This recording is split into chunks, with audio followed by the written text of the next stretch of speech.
సహోదరి సహోదరుడా, ఆ రోజు గుడ్డివాడు స్వస్థతను పొందుకున్నప్పుడు, కళ్ళు పొందుకున్నప్పుడు చేసిందేంటో తెలుసా?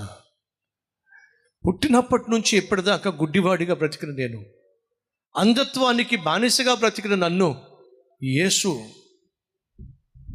బాగు చేశాడు.